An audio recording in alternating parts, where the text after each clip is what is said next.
तो कहीं ना कहीं हमारे सुरक्षा में तो चूक है ही, लेकिन एक बड़ी कामयाबी भी है कि ऐसे व्यक्ति को एसटीएफ ने तत्काल एक्शन लेते हुए उसको मार गिराया है। नाकामी अपने प्रदेश की भी हुई, इतनी सुरक्षा होने के बावजूद वो झारखंड से उत्तर प्रदेश आया तो आया कैसे? झारखंड की सरकार को ये समझ लेना चाहिए कि अगर वो अपने यहाँ अपराधियों को पाल पोस रही है तो अगर वो नहीं काबू कर पा रही अपराधियों को तो यूपी भेज दे। जिस तरह से यूपी में डेली एनकाउंटर होते हैं, क्या वो सही है?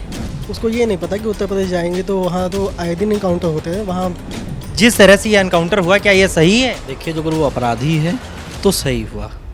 This video is sponsored by Ram Ram Group of Companies, co-sponsored by Nature House and भैया जी सिल्वर कोटेड इलायची। नमस्कार, मेरा नाम है आशुतोष और आप देख रहे हैं क्राइम चौक। आज हम मुद्दा लेके आए हैं प्रयागराज का।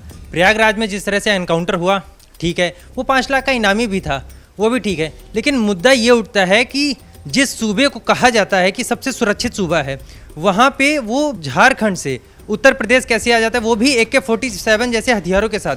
तो इस पे जानते हैं अपने पत्रकार साथियों का क्या कहना है, इसमें आपकी क्या राय है?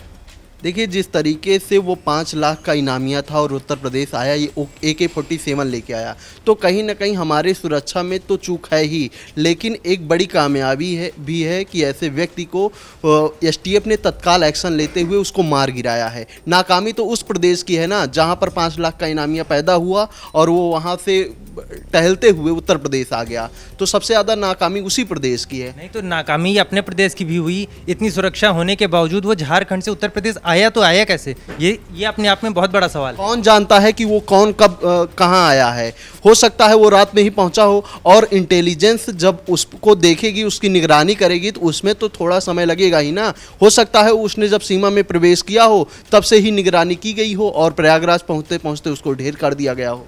वो जैसे ही बॉर्डर में घुसा, उत्तर प्रदेश की सीमा में घुसा, तत्काल एसटीएफ ने हो सकता है कि उस पर निगरानी बढ़ाई हो और उसका पीछा करते हुए वो प्रयागराज तक पहुंच गया हो, और प्रयागराज में जब उसे पकड़ पाई पुलिस तो उसका इनकाउंटर कर दिया गया। जैसे ही उसको पकड़ा, उसका एनकाउंटर किया, आपको क्या लगता है?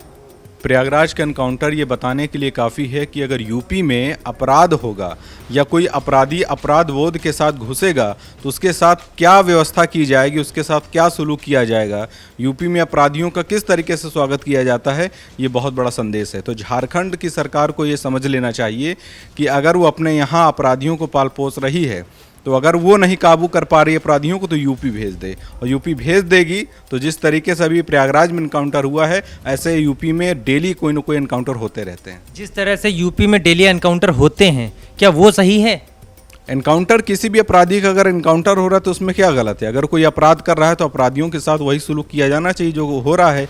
उनके साथ फूलमाला और आरती तो उतारी नहीं जाएगी ना, तो अपराधियों के साथ यही हाल होगा। यूपी की कानून व्यवस्था बहुत चुस्त दुरुस्त है और यूपी में योगी जी की सरकार है। ऐसे में अपराधियों को ये समझ लेना चाहिए कि अपराध अगर कहीं करना है तो किसी दूसरे राज्य में जाके करें, यूपी में करने की ज़रूरत नहीं है।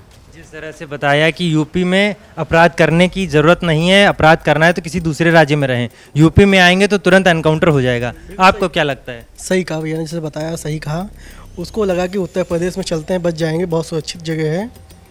उसको ये नहीं पता कि उत्तर प्रदेश जाएंगे तो वहाँ तो आए दिन एनकाउंटर होते हैं, वहाँ तो अच्छे से स्वागत होगा। उत्तर प्रदेश में आए दिन एनकाउंटर होते हैं, उत्तर प्रदेश में योगी राज है। जिस तरह से ये एनकाउंटर हुआ, क्या ये सही है? देखिए, जो अगर वो अपराधी है तो सही हुआ। ये जो अगर आप अपराध कर रहे हो, अगर आपको अपराध का अपने बोध नहीं है तो इनकाउंटर होना चाहिए। उत्तर प्रदेश में अगर कोई अपराधी अपराध बोध के साथ घुसेगा तो उसके साथ ये ऐसा ही सुलूक किया जाएगा। तो आपने देखा हमारे पत्रकार साथियों की क्या राय थी। ऐसे ही देखते रहिए और भी वीडियोस। सब्सक्राइब करें क्राइम चौक को। धन्यवाद।